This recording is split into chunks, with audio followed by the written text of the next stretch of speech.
Hello guys, welcome back to our channel. I am Nishita Chauhan and आज मैं बात करने वाली हूँ उन सब्जेक्ट्स के बारे में जो कि आपको कॉलेज में पढ़ाए जाने वाले हैं। आपको लगता है अगर आपको ऑनर्स कोर्स मिला है तो आपको सिर्फ एक सब्जेक्ट पढ़ना पड़ेगा और अगर प्रोग्राम कोर्स मिला है तो 2 सब्जेक्ट्स पढ़ने पड़ेंगे। बट ऐसा कुछ नहीं होता है। आपको कॉलेज में आने के बाद पता चलता है कि आपको 7 सब्जेक्ट्स पढ़ने पड़ते हैं। वो कौन कौन से 7 सब्जेक्ट्स हैं, आज उनके बारे में हम डिटेल में बात करने वाले हैं। जीई, एईसी, बीएससी, एसईसी, ये सब क्या होता है, डीएससी क्या होता है। इन सब के बारे में अगर आपको प्रॉपर गाइडेंस चाहिए और प्रॉपरली पता करना है कौन से ऐसे सब्जेक्ट्स हैं जो आप चूज कर सकते हो और आपको उनके पेपर भी नहीं देने पड़ेंगे। वीडियो को लास्ट तक जरूर देखना। मैं आपको ऐसे सब्जेक्ट्स भी बताने वाली हूँ जो कि आप सिलेक्ट कर सकते हैं और फिर आपको उनके एग्जाम्स नहीं देने पड़ेंगे, ठीक है।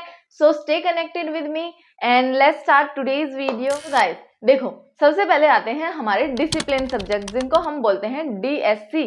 तो ये आपके 3 सब्जेक्ट होते हैं। इसमें आपके पास कोई चॉइस नहीं होती, जो आपको कॉलेज देता है वो आपको लेने पड़ते हैं और वो आपको पढ़ने भी पड़ते हैं, ठीक है। तो उसमें आपको कोई भी सिलेक्शन के लिए ऑप्शंस नहीं मिलते हैं। जो भी आपको कॉलेज देगा वो आपको पढ़ने पड़ेंगे। वो आपके डिसिप्लिन कोर सब्जेक्ट्स होते हैं, तो वो आपको अच्छे से पढ़ने पड़ेंगे। उन्हीं से आपकी सीजीपीए डिसाइड होती है, एसजीपीए डिसाइड होती है। उनमें कोई चेंजेस नहीं कर सकते हैं। उनकी क्लासेस भी बहुत ही ज्यादा इंपॉर्टेंट होती हैं, उन्हीं में आपको सबसे ज्यादा फोकस करना है।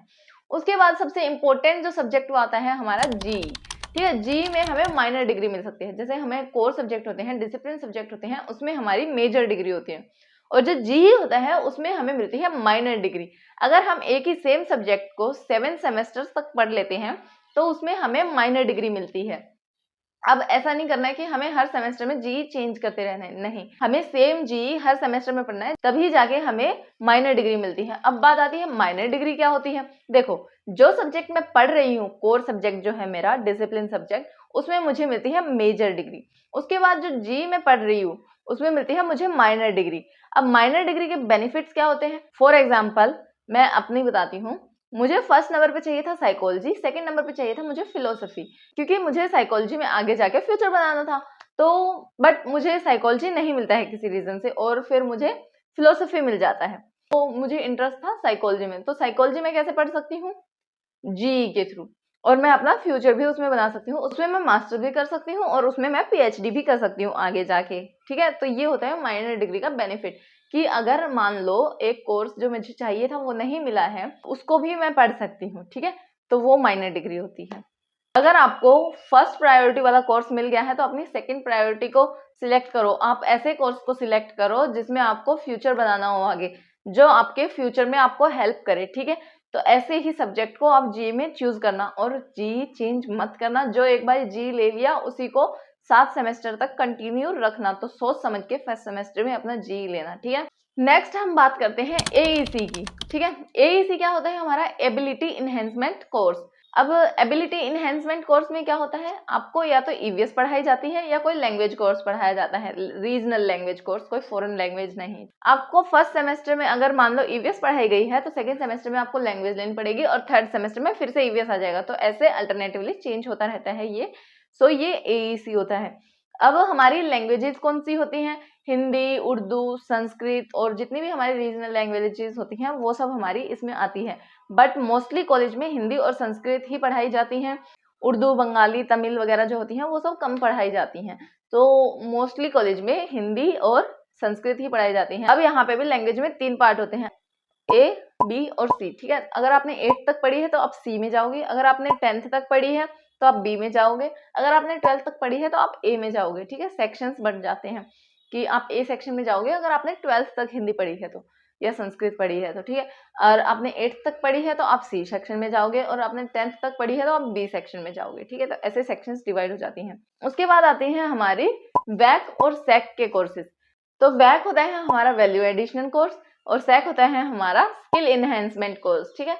ये आप हर सेमेस्टर में चेंज कर सकते हैं और आप सेम वैक सैक 2 सेमेस्टर में नहीं पढ़ सकते हैं, ठीक है। आप 2 बार सेम नहीं ले सकते हैं, आपको चेंज करना ही होगा इसमें।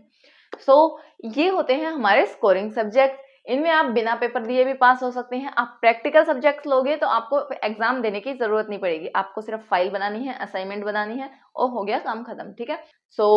मैं आपको एडवाइस करूंगी कि आप प्रैक्टिकल सब्जेक्ट्स लो ताकि आपको एग्जाम्स ना देने पड़े, क्योंकि मुझे एग्जाम्स अच्छे नहीं लगते, तो मैं एग्जाम नहीं देना चाहती। मैं चाहती हूँ जितनी जल्दी एग्जाम खत्म हो जाए उतना अच्छा है।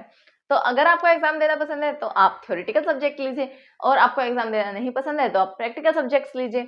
अब मैं आपको कुछ ऐसे सब्जेक्ट्स बताऊंगी जिनके पेपर नहीं होते हैं, जो सिर्फ प्रैक्टिकल होते हैं। देखो, वैक की इतनी बड़ी लिस्ट होती है, पर इनमें से कुछ ऐसे सब्जेक्ट होते हैं जो प्रैक्टिकल होते हैं। कुछ मैं बता देती हूँ और कुछ आप सिलेबस चेक कर लेना, वहां से आपको पता चल जाएगा।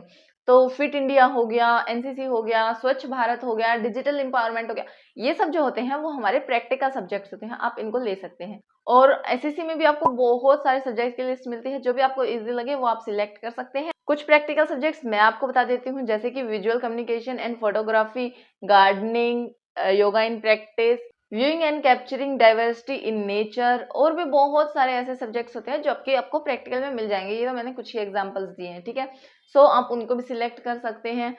एंड ये बहुत ही ज़्यादा इजी सब्जेक्ट्स होते हैं। अगर आप थ्योरेटिकल भी ले लेते हैं, वो भी इतने हार्ड नहीं होते हैं, इजी होता है सब, तो नॉर्मली हो जाता है, ज़्यादा टेंशन लेने की जरूरत नहीं है। बस प्रैक्टिकल लोगे तो आपको ये बेनिफिट है कि आपको एग्जाम नहीं देना पड़ेगा, सिर्फ फाइल और असाइनमेंट से काम हो जाएगा।